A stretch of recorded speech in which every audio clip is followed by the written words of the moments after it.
ওয়ালাইকুম ভাই বারাদার, কেমন আছেন সবাই? যাই হোক, মৌ সুলতানার আইডিতে আসি, মানে ফেজে আসি, যেটাতে অনেক ফলোয়ার কিন্তু রেজাল্ট জিরো, কারণ সে কপিরাইট ভিডিও ইউজ করে। তো আমরা একটা জিনিস আজকে টেস্ট করব। অপবিশ্বাস ভক্তদের খুব মনোযোগ দিয়ে দেখতে বলতেছি ভিডিওটা। দেখেন ম্যানেজিং এখানে কি লেখা, মানে এই যে আপনি দেখেন, মানে ম্যানেজিংয়ে প্রথমেই অপবিশ্বাসের ছবিটা দিয়ে রাখছে। আপনাদেরকে কিন্তু এর আগেও বহুদিন বলছি সে ম্যানেজিংয়ে অপবিশ্বাসের ছবি দিয়ে রাখছে। আচ্ছা, তারপরে কি পহেলিকা? আচ্ছা যাক, তো ম্যানেজিংয়ে প্রথম এক নম্বরে আছে অপবিশ্বাস, মানে এই যে আমাদের কুইন, আমাদের কুইনের ভালোবাসা জয়লাভ করবে, ঠিক আছে? তো তারপরে সে কি করছে? এতদিন আত্মহত্যার নাটক কইরা এটা না, আমাদের গলা ছেলে টার্কি মুরগি আফা আচ্ছা বলতে বলবেন যে সে আমাকে ছাড়াই আনছে। শুনেন আমার কথা, শুনেন। আমি নাচতেছি কেন জানেন? শুনছি, আমার কথা শুনেন। আপনি একবার আপনাদের আম্মাকে বলবেন যে হচ্ছে সে আমাকে ছাড়াই আনছে। এই এতটুকুন কথা আপনাদের কাছে বলতে কোথাও লাইভে এসে বলতে হবে না। আপনাদের কাউকে একটা রেকর্ড পাঠাইতে, সেটা আপনারা ফেসবুকে ছাড়েন। আমি জীবনে ফেসবুকে মুখ দেখাবো না। এই যে বলে দিলাম, রেকর্ড রাখেন। আপনি কে? আমি আপনার কথা শুনবো? আপনি কে?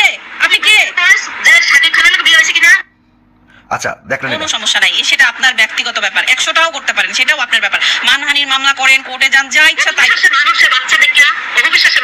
হ্যাঁ, সেটা আপনি এই সমস্ত নাটক ওই হ্যাঁ আপনি এটা অপবিশ্বাস বলছে আপনাকে যে সে আমাকে ছাড়াই আনছে। আপনাদের আম্মাকে একবার ভিডিওতে এসে খালি এটা বলতে। আচ্ছা, তো আমি নাচতেছি কেন জানেন? আচ্ছা, আমি নাচতেছি হলো কারণটা হচ্ছে কপিরাইট ধরবে।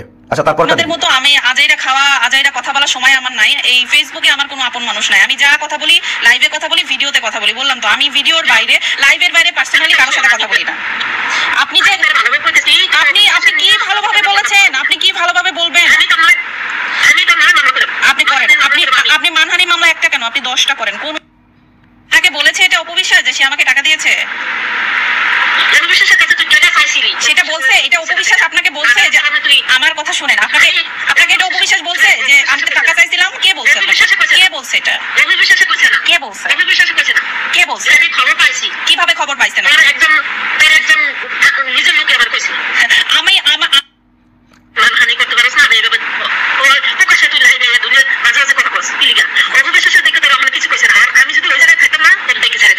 আচ্ছা, ঠিক আছে, আমি জানি আপনি হচ্ছে এই পৃথিবীর প্রধানমন্ত্রী, বুঝতে পেরেছি আমি। কোনো সমস্যা, আপনার অনেক ক্ষমতা। হ্যাঁ, আপনার অনেক ক্ষমতা, আপনার অনেক ক্ষমতা।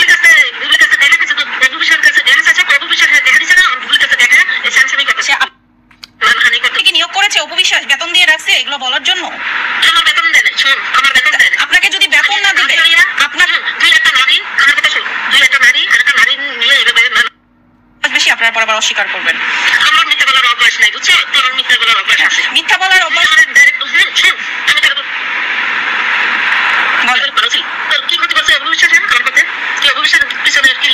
কিন্তু আপনি কে সেটা আমি আপনার কাছে আপনি কে? আপনার কাছে সেটার হিসাব দিব কেন? কে আপনি?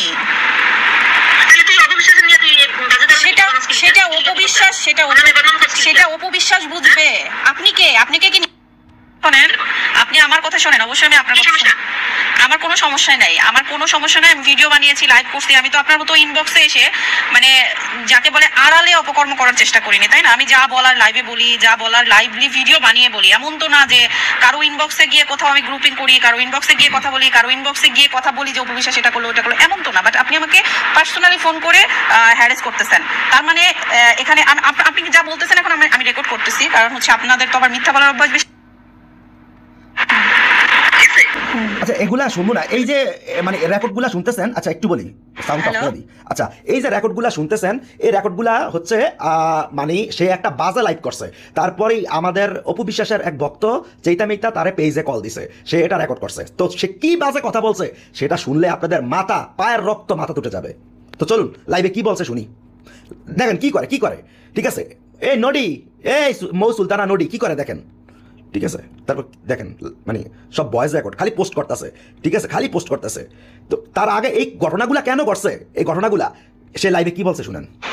আচ্ছা, আমি কিন্তু একটু নাড়ুম চারুম, কারণ হচ্ছে নাড়াচাড়া না করলে কপিরাইট ধরবে। হ্যালো এভরিওয়ান, আসসালামু আলাইকুম। কালকে লাইভ করতে চেয়েছিলাম, বাট কালকে শরীরটা খারাপ হয়ে গিয়েছিল, যার কারণে কালকে লাইভ করিনি। আজকে লাইভে চলে এসেছি, মাথায় মেহেদি লাগিয়েছি। ভাবলাম আপনাদের সাথে গল্প করি, সেই ফাঁকে আমার মেহেদিটা শুকিয়ে যাবে, তো একটু কাপড় দিয়ে ঢেকে নিয়েছি। যাই হোক, আজকে আমি লাইভে বলবো, আজকে সারাদিন আমাকে অনেক আপু মেসেজ করেছেন যাদের সাথে আমার পার্সোনালি যোগাযোগ আছে। বিশেষ করে একজন আপু আমাকে মেনশন করে বলেছেন যে আপু, নিজের আপনার হাজবেন্ড যদি পাশের রুমে অন্য কোনো মেয়েকে নিয়ে পরকীয়ায় লিপ্ত থাকে তাহলে আপনি কি করবেন অ্যাজ এ বউ হিসেবে। আর আমি অ্যাজ ইউজুয়াল আমার এই পেজে সবসময় যেহেতু অপবিশ্বাস বুবলি বা মিডিয়া ভিত্তিক কন্টেন্ট বানিয়ে থাকি বা মিডিয়া রিলেটেড বা ভাইরাল বিষয়গুলো নিয়ে কথা বলে থাকি, আপনারা আমাকে অনেক বেশি সাপোর্ট করেন, যার কারণে কিন্তু লাইভে এসে সেগুলো নিয়েই কথা বলি। সো যারা যারা আমাকে দেখতে পছন্দ করেন তারা অবশ্যই লাইভটা শেয়ার করে দিবেন আর কমেন্ট করে জানাবেন ঠিকঠাক শোনা যাচ্ছে, দেখা যাচ্ছে কি না। আমার একজন স্পেশাল মানুষ আমার লাইভ দেখছে, সো লাইভে থাকবেন আমার জানেন। যাই হোক, আমি হচ্ছে মাথায় মেহেদি লাগাইছি যার কারণে ঢেকে আছি। সবাই একটু লাইভটা শেয়ার করে দেন। আমি আজকে লাইভে ক্যাপশন দিয়েছি হচ্ছে অপবিশ্বাস, বর্ষা, পরিমণি তিনজন একই গোয়ালের। এই কথাটা কেন বলেছি অবশ্যই আপনাদেরকে বলবো, তার আগে আমি একটু লাইভটা শেয়ার দিয়ে আসি, তারপরে বলছি আপনাদের। আচ্ছা একটু বলি, এখানে সে বলছে অপবিশ্বাস, বর্ষা, পরিমণি একই গোয়ালের, কিন্তু আপনারা এখানে নামটা দেখেন তো, নামটা কি লেখছে? হ্যাঁ, অপবিশ্বাস, শাকিব খান, বর্ষা, পরিমণি সব একই গোয়ালের। শাকিব খান নামটা কেন লেখছে? আচ্ছা শুনি কি বলে। বেশি খুশি কিছু জানেন, আজকে আমি আমার একটা পার্সোনাল ছবি আপলোড করেছিলাম আর সেখানে আপনারা প্রায় 100-র উপরে মানুষ রিয়েক্ট দিয়েছেন, মানে লাইক দিয়েছেন। এটা একটা অনেক বড় ব্যাপার, কারণ আপনারা সবসময় বলেন যে আমি অন্যের ছবি ভিডিও ইউজ করে তারপরে ইয়া করি। কি হ্যাঁ, কি সাজ, এটা সুন্দর সাজ, মেহেদি দিয়েছি মাথায়। আজকে জানো না আল্লাহ, আমলকির জন্য আজকে পুরো ঢাকা শহর ঘুরে আমি আমলকি পাই নাই। আমলকি দিয়ে মাথায় মেহেদি দিব, পরে আমলকি পেলাম না, আমলকি ছাড়াই দিয়েছে। আজকে সকাল 6টা থেকে আমলকি খোঁজা শুরু হয়েছে, 5জন মানুষকে পুরো ঢাকা ঘুরাইছি, কোথাও আমলকি পাই নাই। কেন জানি না, আমলকি না শুধু আমলকির গুঁড়াও পাই না। যাই হোক, তো মেহেদি দিছি তো দিয়ে মাথা ঢেকে রাখছি, কারণ মাথা খুলে আরো বেশি খারাপ লাগছে, এই জন্য এই সাজ, আর কোনো ব্যাপার না। যাই হোক, সবাই একটু লাইভটা শেয়ার করেন, সবাই একটু লাইভটা শেয়ার করে দেন। তো যেটা বলছিলাম যে আমি যেহেতু সবসময় অপবিশ্বাস, বুবলি বা যে কন্ট্রোভার্সির টপিক গুলো থাকে ফেসবুকে সেগুলো নিয়ে কথা বলি, আপনারা এক একজন মানুষ এক একজনের মুখে শুনতে পছন্দ করেন। তো একজন আপু আমাকে বিশেষ করে মেনশন করেছিলেন যে অপবিশ্বাস, শাকিব খান তারা তাদের বিয়ের পরে, অপবিশ্বাস নিজেই এটা একটা ইন্টারভিউতে বলেছে এবং দাবি করেছে যে অপবিশ্বাস এবং শাকিব খানের বিয়ের পরে তারা কোনো মুভির শুটিং এ অপবিশ্বাসকে রুমে রেখে পাশের রুমে শাকিব খান অন্য কোনো নায়িকাকে নিয়ে ডেটিং করতেছিল।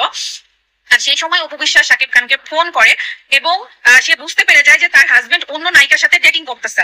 তারপরেও অপবিশ্বাস শাকিব খানের সাথে সংসার করে গেছে এবং অ্যাজ এ ওয়াইফ হিসেবে হাজবেন্ডকে কিছু বলে নাই। এছাড়াও অপবিশ্বাস কিন্তু আরো বলেছে যে সে, শাকিব খান বাংলাদেশের সব নায়িকার সাথে প্রেমের অভিনয় করেছে, প্রেম করেছে বা তাদের সাথে একটা বিবাহ বহির্ভূত অবৈধ সম্পর্ক গড়ে তুলতো বা তারা রুম ডেট করতো আর তাতে হেল্প করতো অপবিশ্বাস নিজে। এখন আমার মনে হয় না যে শুধু বাংলাদেশ না, পুরো পৃথিবীতে এমন কোনো ওয়াইফ আছে বা এমন কোনো বউ আছে যে কিনা তার হাজবেন্ডকে অন্য কোনো নারীর সাথে ডেটিং করতে ছেড়ে দিবে, রুম ডেট করতে ছেড়ে দিবে। কখন দিবে? যখন ওই নারীর সাথে কোনো বিয়ের সম্পর্ক থাকবে না। আপনি যদি 10 বছরও প্রেম করেন একটা ছেলের সাথে, প্রেম থাকা অবস্থায় আপনার প্রেমিক যা খুশি তা করতে পারে, আপনি সবসময় সেটা মেনে নিবেন, কোনো সময় মেনে নিবেন না বা হস্তক্ষেপ করবেন না। আপনার প্রেমিক যদি, সাপোজ আপনি যদি সত্যিকারের ভালোবাসেন, আপনার প্রেমিক যদি বলে আমি অমুক মেয়েকে চাই, আপনি সেটাও হয়তো অ্যারেঞ্জ করে দেবেন। বাট আপনি যখন তার ওয়াইফ হয়ে যাবেন, অর্থাৎ আপনাদের যখন বিয়ে হয়ে যাবে সত্যিকারের, তখন কখনোই কোনো ওয়াইফ, কখনোই কোনো বউ বা কোনো ওয়াইফ কোনো কিছুর বিনিময়ে তার হাজবেন্ডকে অন্য কোনো মেয়ের সাথে রুমডেট করতে দিবেন।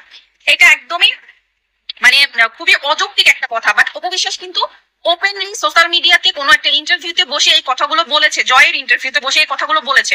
বাট অপবিশ্বাস ভক্ত তারা কিন্তু এগুলো দেখে না, তাদের কাছে হচ্ছে অপবিশ্বাসের ভক্তদের কাছে অপবিশ্বাস হচ্ছে একজন ফেরেস্তা এবং বেহেস্তি নারী, যে কিনা সবসময় সত্যি কথা বলে, যে কারো ক্ষতি করে না, যে হচ্ছে পরকিয়া করে নাই কখনো, যে শাকিব খান ছাড়া অন্য কোনো মানুষের সাথে সম্পর্ক করে না, এক্সেট্রা এক্সেট্রা, এরকম আরো অনেক বিশেষণ তারা তাদের যদিও এই ভক্তগুলো হচ্ছে অপবিশ্বাসের পালিত ভক্ত, এদের প্রত্যেকটা কথা হচ্ছে মুখস্থ বিদ্যা, অর্থাৎ অপবিশ্বাস যে কথাগুলো লিখে লিখে দেয় সেই কথাগুলোই তার ভক্তরা সবসময় সুন্দর করে পোস্ট করে। এটা হচ্ছে প্রথম কথা।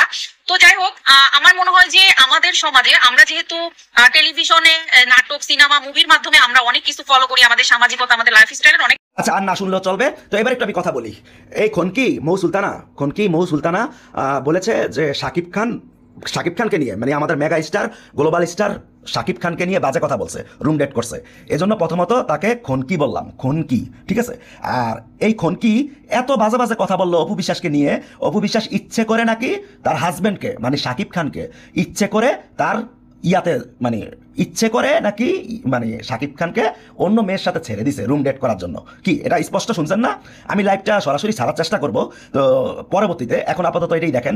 তো ও আবার মাঝখান দিয়ে এটা বলছে যে ওর একটা পোস্টে মানে ওর ছবিতে 100টা লাইক পড়ছে, কিন্তু এই যে আমি প্রতিবাদ করতেছি না, আপনারা অপবিশ্বাস ভক্তরা এটাতে 50টা লাইকও দিবেন না, ঠিক আছে আপনারা অপবিশ্বাস ভক্তরা। তো যাই হোক, এখন আমার প্রশ্ন হইলো এই খনকিকে বলতাছি, এই খনকি মৌ সুলতানা তুই শুন, তুই এই ম্যানেজিংয়ে অপবিশ্বাসের ছবিটা যদি লজ্জা থাকে আজকে মানে কয় তারিখ, 7 তারিখ, আজকে 7 তারিখ আমি বলতেছি 2025, তুই এখন পর্যন্ত ইনস্টিন অপবিশ্বাসের ছবি তুই ইয়াতে তুইলা দিছস, এই যে ম্যানেজিংয়ে আবার তুই ভয়েস রেকর্ডে ওই যে রেকর্ডিংয়ে কলে আপনারা শুনতে পারছেন কিনা জানি না যে অপবিশ্বাস নাকি তাকে ছাড়িয়ে আনেনি, ঠিক আছে? তাহলে এই ছবিটা কিভাবে তুলছে বা কোন জায়গায় তুলছে?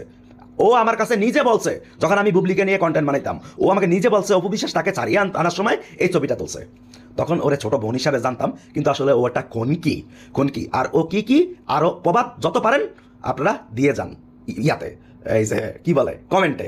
সো যদি জিত থাকে এই খনকিকে যদি আমি খনকি বলছি, এটা সবার কাছে তুলে ধরেন যে ও যদি লজ্জা থাকে ম্যানেজিং থেকে অপবিশ্বাসের ছবিটা সরিয়ে ফেলবে ম্যানেজিং থেকে। আল্লাহ হাফেজ।